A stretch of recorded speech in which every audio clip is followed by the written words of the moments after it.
Okay, let's get into this. Bistahi Destroyer, or sometimes Bisti Beast. I mean, that name alone really hooks you, doesn't it? It really does. Sounds almost mythical. Exactly.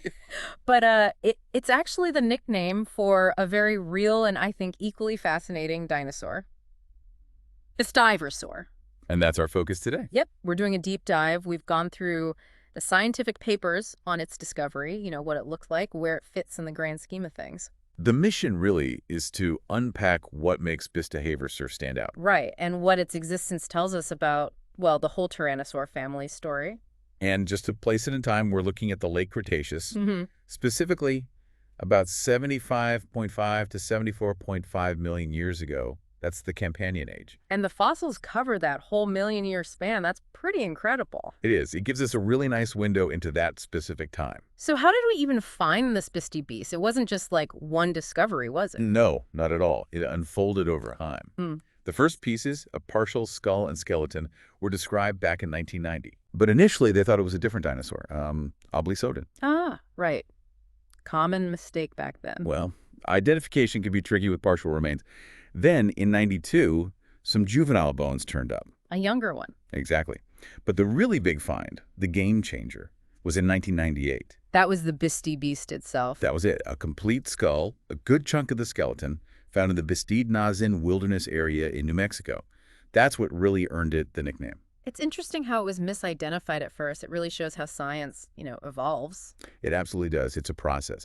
So in 2000, Thomas Carr and Thomas Williamson, two paleontologists, looked closely at all these finds. Right. They argued these fossils weren't Oblisodon and probably represented something new, maybe related to Daspletosaurus. Okay, so getting closer. Getting closer. Mm. But it wasn't until 2010, in a detailed paper that they formally named it, Bistahieversor, a whole new genus and species. Bistahieversor. It's a very distinct name. Is there a story there?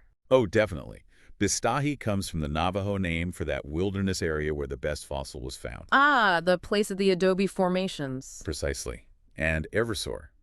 That's Latin for destroyer. So Bistahi Destroyer. Wow. Yeah, pretty evocative, isn't it? Fits a big predator from that area. It certainly does. Bistahi Destroyer. Okay, so we know when and where, and the name makes sense. But what did this destroyer actually look like? Size-wise, any weird features? It was big. Definitely a large theropod. Estimates put the adults around 9 meters long. That's about 30 feet. 3 feet. Yeah. Yeah. And weight. At least a ton. Probably more. A ton. Wow. Though, there are slightly different numbers out there. Gregory Paul suggested maybe 8 meters and 2.5 metric tons in 2010. Okay.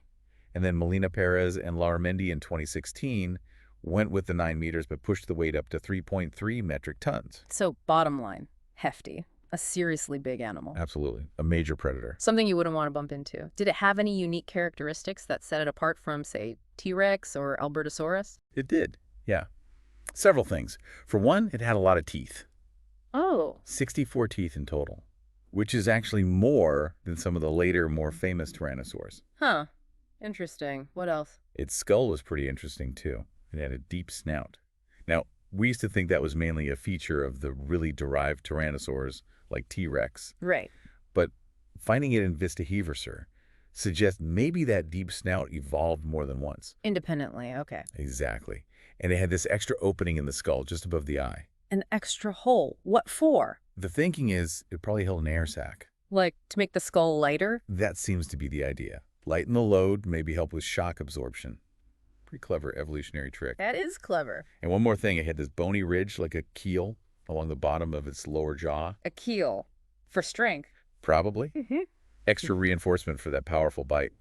The skull also had this really complex joint up near the forehead, Mm-hmm. and that seems to have locked the skull together, made it more rigid, prevented flexing when it bit down hard. So a lighter skull, but reinforced and packed with extra teeth, sounds like a specialized killing machine. Pretty much sums it up. Okay, so the big question with any tyrannosaur, where does it fit on the family tree? How's it related to the others? Is it, like, T-Rex's cousin? Ah, well, that's where things get, a bit dynamic. Its position has kind of shifted around as we learn more. Always the way, isn't it? It is. Initially, yeah, it was often put in the Tyrannosauridae subfamily. That's the group with T-Rex and Tarbosaurus. Okay, so lumped in with the big guys. Right. But more recent studies have suggested maybe it branched off a bit earlier. Earlier meaning less closely related to T-Rex than we thought. Potentially, yes. There was a big study in 2020 by Voris and colleagues. They placed Bistahieversor as a more basal Tyrannosaurian. Basal Tyrannosauridae. Okay, break that down. So think of the Tyrannosaur family tree. Tyrannosauria is a major group. Their analysis put Bistahieversor on a branch that split off after things like Dryptosaurus, but before the main Tyrannosauridae family. And Tyrannosauridae includes? That includes the two big subfamilies, Albertosaurinae, that's Albertosaurus and Gorgosaurus, and Tyrannosauridae. Right, which has T-Rex. Exactly. And Tyrannosauridae itself is broken down further into tribes. You've got Alioramini. The long-snouted ones? Yep, Alioramus, Kansanosaurus, then Despotosaurinae, Despotosaurus, Thanatothrus, and Tyrannosaurinae T-Rex, Carbosaurus, Zuching Tyrannus. Got it. So the 2020 study puts Bistahieversor just outside that main Tyrannosauridae group. Correct. Kind of an earlier offshoot, along with Teratophonius and Dynamoptera in their tree. Okay, that makes sense. But I think our sources mentioned an even newer study from 2024. Did that change things again? It did. Science marches on. This 2024 reanalysis by Rivera Silva and Longrich used different data, different methods. And came to a different conclusion. Yep.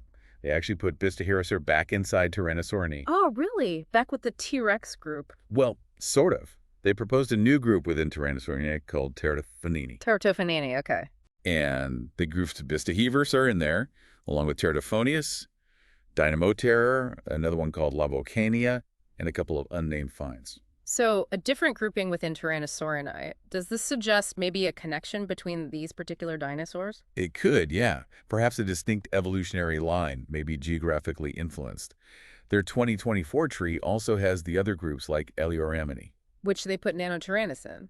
Interesting. Yes, and Asiatyrannus. Yeah. Then Albertosaurinae, Despotosaurinae, which for them includes Lithrinax and Nanosaurus, and Tyrannosaurinae with T-Rex and Tarbosaurus. It really highlights how one discovery or one new analysis can just reshape our whole understanding. Absolutely. It's like putting together a puzzle where the picture keeps changing slightly as you find new pieces. Definitely. Okay, let's switch gears slightly. There was that 2020 study looking inside its head, right?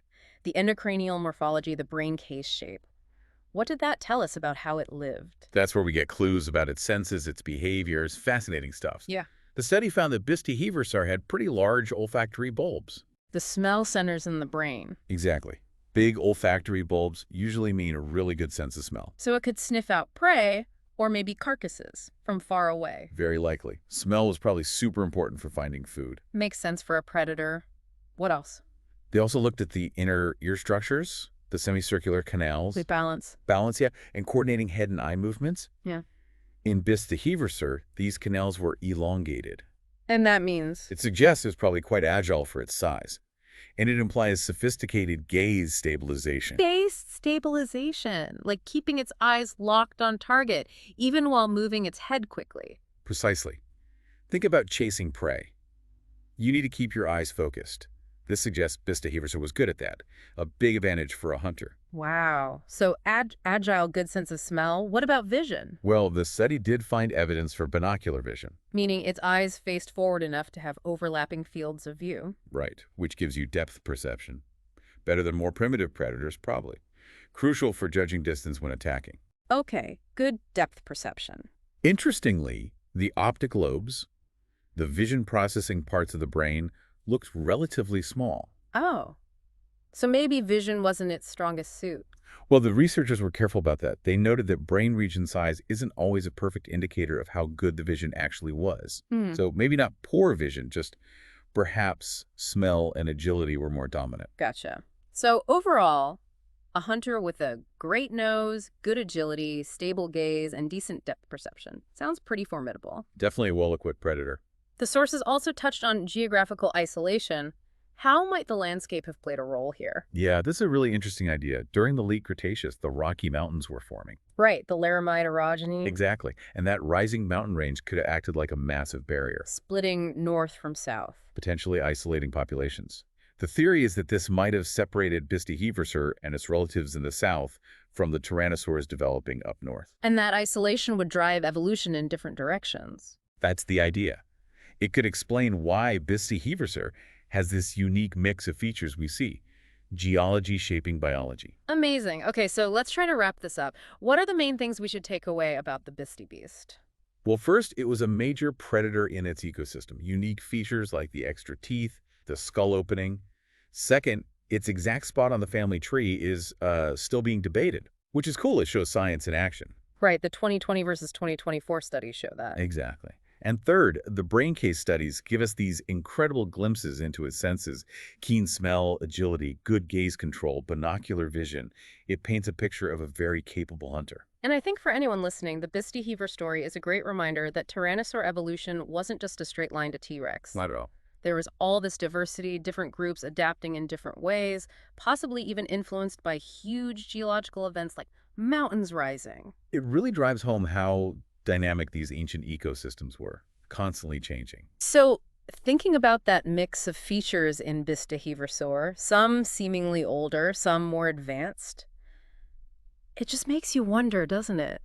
Like, what other evolutionary experiments were happening with tyrannosaurs back then that we just haven't found yet? That's the exciting part. There could be whole other lineages out there waiting to be discovered. And maybe future finds will completely redraw that family tree again, especially thinking about how things like geographical isolation might have created these unique evolutionary pockets. It's entirely possible. It leaves you thinking about just how much we don't know and how much might still be hidden in the rocks. Definitely something to chew on.